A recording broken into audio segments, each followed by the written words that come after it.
Well, viewers, we are now cutting across to this global input. This is a breaking input that we're tracking at this point of time. Israel has now launched what it called preemptive strikes against Iran, and a state of emergency has now been declared in Israel, according to the country's defense minister, Israel Katz.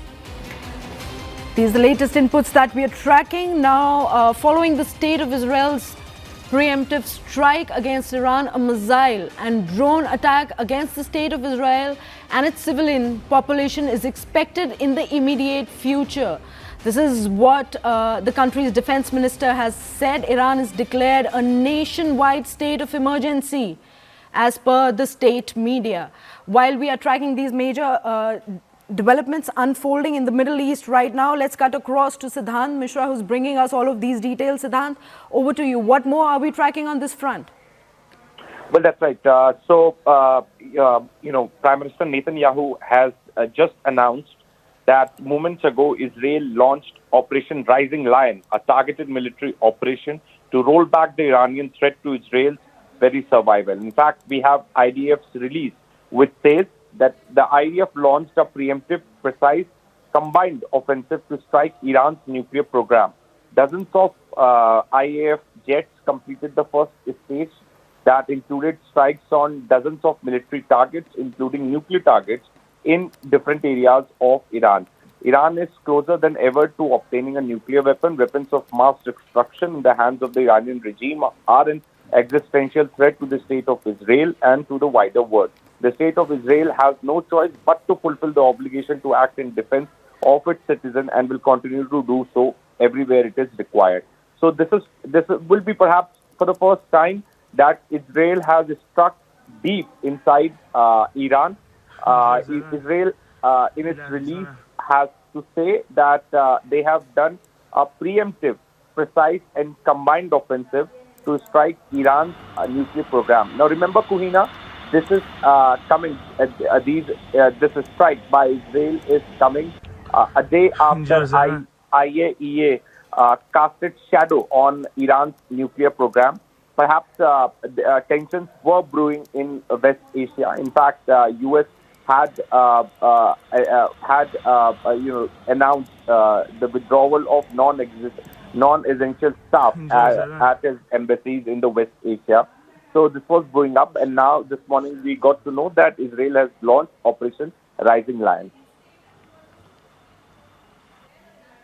Right, Siddhant, the tension that's been simmering in the Middle East has now erupted into an open conflict, which was pretty much on the table from the last few days and was preempted as well. Now, with Israel launching preemptive strikes on Iran and both countries declaring states of emergency, what more details can we track at this point of time, and what are you seeing more on this front happening in the near future? This is a start of full-blown war, Kuhina. This is perhaps what many experts are saying. In fact, Iran day before yesterday had threatened that if Israel will attack Iran, then in a response to that attack, Iran will strike U.S. bases in the region, and this is the reason that United States has ordered to withdraw the non-essential staff at its embassy in West Asia. Now, in fact, we also have a statement from United States Secretary of State in which he says, and I quote him, "Israel took unilateral action against Iran. We are not involved in strikes against Iran, and our top priority is protecting American forces in the region." Unquote. So, United States has distanced itself from Operation Lion, which has been launched by Israel. United States has to say that this was a unilateral action against Iran. United States was not involved in this action, and United States again said it very clearly. In fact, this is coming from Secretary of State that, and if I quote him, let me be clear: Iran should not target U.S. interests or personnel. Unquote. So, United States does not want this to become United States versus Iran. United States does not want Iran to hit U.S. interests and personnel in the region. And perhaps this has been made very clear by Secretary of State Marco Rubio. But it would, as I said, that this is a start of a full-blown war, because this is very rare that Israel directly hits deep inside Iran. Israel fights, a proxy war with Iran. The proxy forces of Iran. Right, Siddhant, I'm so sorry to cut you across. We are now cutting to exclusive footage coming in from CNN capturing the raw and harrowing aftermath of the attack. Let's cut across. Decides to step in to defend Israel in the event of an Iranian attack, something that they obviously usually feel an obligation to do. And so while we haven't gotten a statement from the Pentagon just yet tonight, they have been preparing behind the scenes for several days now in response to this potential Israeli strike that they were clearly hearing about, given all of the movements that we were seeing in the region. Just yesterday, DoD and the State Department, they made efforts to arrange the departure of all non-essential personnel from facilities across the Middle East. Secretary of Defense Hegseth also authorized the voluntary departure of military dependents located across the Central Command region.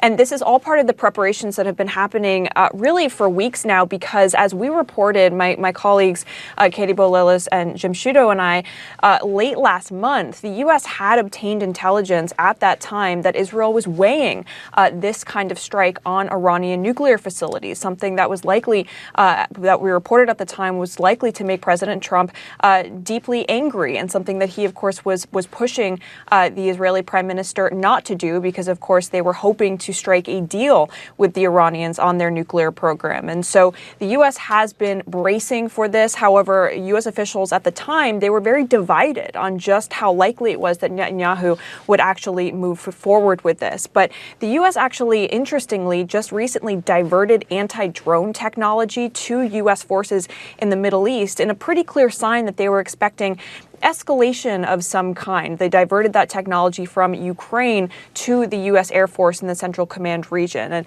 anti-drone technology, of course, is very key in the event that Iranian proxy groups start to launch drone attacks against U.S. personnel, which, as we saw last year, is capable of killing service members, Caitlin.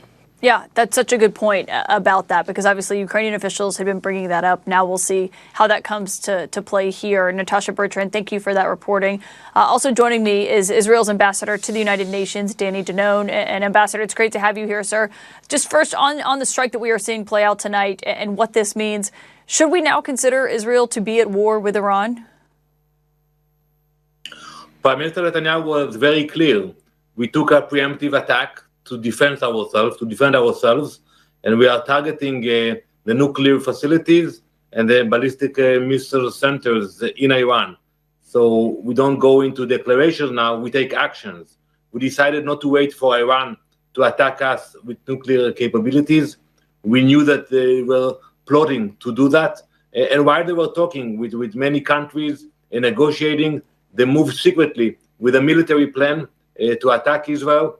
And what we did was an act of self-defense, and we have abilities. You know, Caitlin, 80 years ago when Auschwitz was liberated, we required the support of the Allies to protect our people. But today we have our own state, our own military, our own Air Force, and today we are protecting ourselves from another Holocaust. I mean, these are much wider than the preemptive strikes based on what we've seen so far, especially in terms of targeting Iran's top military leaders as well as senior nuclear scientists kind of en masse based on what we have heard. Do you know how many of those top military leaders and nuclear scientists in Iran, the strikes against them were successful? How many of them have been eliminated tonight? No, I cannot go into those details, but I can tell you one thing. Those people who were involved in the nuclear production, those who were putting together the ballistic missiles, they are targets. They are part of the machine that threatened Israel and other countries in the world. You know, if you look back at attacks that Israel took, whether it was against Iraq or Syria, we tried to develop nuclear reactors. I think today everybody can thank Israel for those actions. So maybe today some people are not sure about why we are doing it today, but down the road, few years from today, the world will thank Israel for the actions we took tonight. Yeah, I mean, we're hearing from U.S. senators who say they don't support these attacks. Did Israel coordinate with the Trump administration before launching these attacks? We have an ongoing dialogue with the United States, but this decision was a decision of the Israeli leadership. We are independent. We take our own decisions, and for us, it is not involved the U.S. this attack. And we saw the statement of Secretary Rubio. It was a decision of the Israeli government, and it was taken by our forces. If Iran responds and launches a counterattack, does Israel expect the United States to assist them in that response? Well, first we called the population. We woke up the entire people of Israel, about 10 million people, in the middle of the night, because we expect that the public will be retaliation. We know it will not be easy today for the people of Israel, but we are determined, especially after October 7th, to take preemptive actions and not to wait. Do you expect the to U.S. to help Israel in response? Well, we have our capabilities. We hear threats that from Iran to attack the allies of the U.S., not only Israel, but other allies. That's it. Network 18 is now the clear leader in digital media, with 55% more users on native platforms and social media than Times Internet. Network 18, the undisputed leader of news networks, way ahead of the times.